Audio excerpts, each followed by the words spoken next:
pourquoi aujourd'hui le sandwich? Pourquoi je vous fais ça maintenant? C'est ta spécialité, parce qu'elle a un peu... Parce que tous les jours, le sandwich. Mais non, mais parce que c'est sa fête aujourd'hui. Ah bon? Ah oui, ce week-end à Paris, c'est le salon du sandwich. Ah.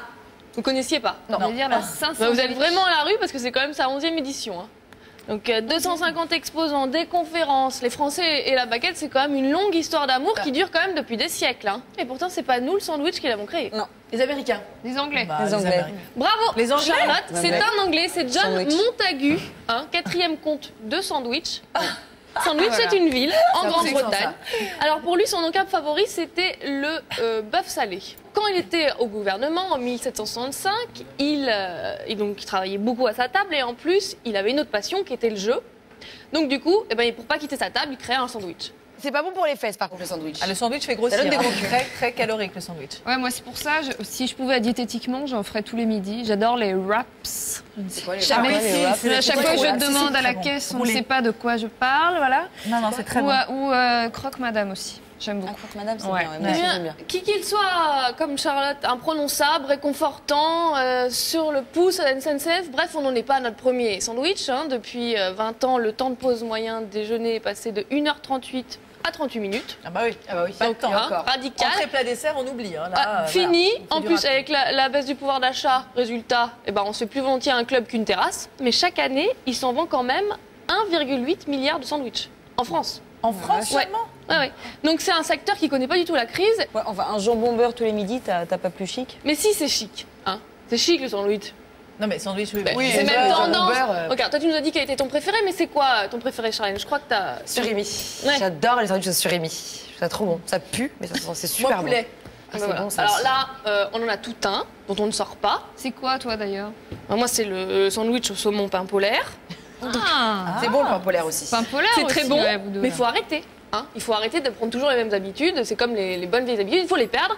Il faut aller dans l'imagination. D'ailleurs, c'est ce que font les grands chefs en ce moment, qui se décarcassent, quitte à me pourrir la vie, parce que résultat, je me retrouve avec des produits incroyables à faire, tels que les macés de maquereau au vin blanc. Dans quelle épicerie on peut trouver ça, je ne sais pas. Donc du coup, moi qui suis fan du pain polaire au saumon, je suis en train de vous confectionner les lasagnes roulées au saumon, qui se mangent sur le pouce et qui Par remplacent le contre, tu mets sandwich. 3 heures à les faire, mais bon. Non, Alors, j'arrive quand c'est prêt. Le sandwich, c'est pratique, c'est efficace, c'est rapide et tout, mais en même temps, je trouve qu'il n'y a pas beaucoup d'odeur, il n'y a pas beaucoup de saveur. Un sandwich, un déjeuner sandwich, on s'en souvient quand même rarement. Ouais. Et c'est dommage parce que finalement, une odeur, ça évoque toujours quelque chose. Ça repousse, ça séduit. Ça évoque une personne, parfois. Ça peut évoquer une personne. Et d'ailleurs, on a demandé ce que ça leur évoquait, les odeurs, aux hommes. Si je vous dis une odeur. L'odeur du gratin dauphinois avec une pointe de muscade dedans. Ouais, l'odeur de la lavande, des trucs comme ça qui me rappellent mon enfance et qui me rappellent des bons moments. Le parfum d'une fille. Ouais. Quand elle se réveille le matin. Ou il y a ça, ou soit quand la femme sort de la douche, ça j'aime bien, cette odeur-là. Ah non, si elle pue du bec, ça c'est pas possible. Mais c'est pas seulement pour une femme, pour un bonhomme aussi. Quand on a passé une nuit de folie, et sentir la transpiration, c'est sympathique. On se dit si on a bien travaillé ou pas. L'odeur que je déteste le plus chez une femme, hein. Je sais pas, son haleine le matin. Son vagin. Ça sent quoi le vagin d'une femme? Ça dépend, la crevette ou... La partie de la femme qui sent plus bon, la bouche, qui sent bon. Et que sent le moins bon. Ça chante.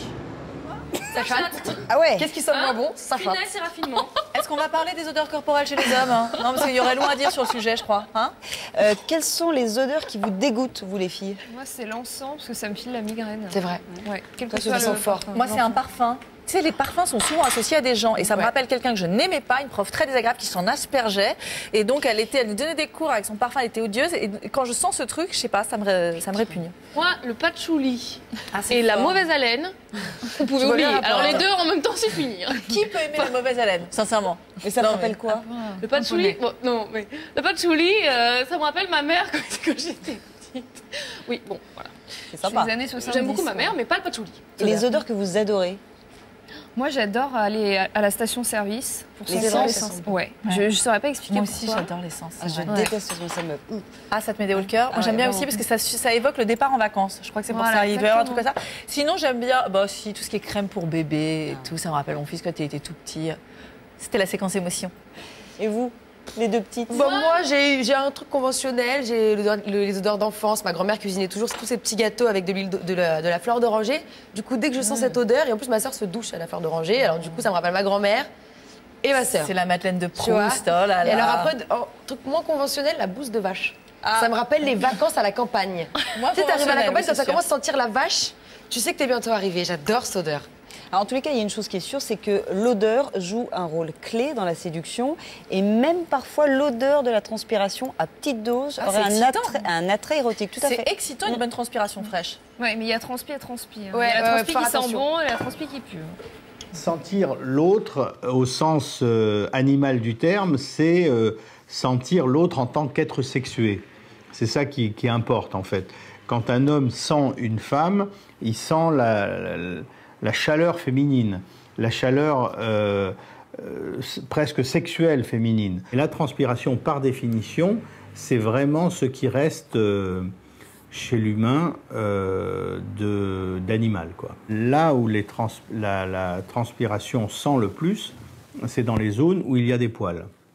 Hein. Et le poil, par définition, c'est le plus proche de l'animal. Pourquoi est-ce qu'on recherche l'animalité? En fait, parce que l'animalité, c'est ce qui est le plus sexué. Hein, c'est ce qui pousse à la pulsion. C'est pas du tout la même chose de se dire je suis tout propre et elle est toute propre et on va décider tel jour à telle heure de faire l'amour, ou si tout d'un coup on a envie de lui arracher sa chemise, quoi. C'est pas du tout le même contexte, quoi. Alors voilà, si vous voulez en savoir plus sur les odeurs, leur fonctionnement, leur impact, vous pouvez vous plonger dans Sexe et Sentiments version homme et version femme du docteur Sylvain Mimoun chez Albin Michel. Une bonne odeur de transpiration fraîche, c'est vrai que c'est excitant.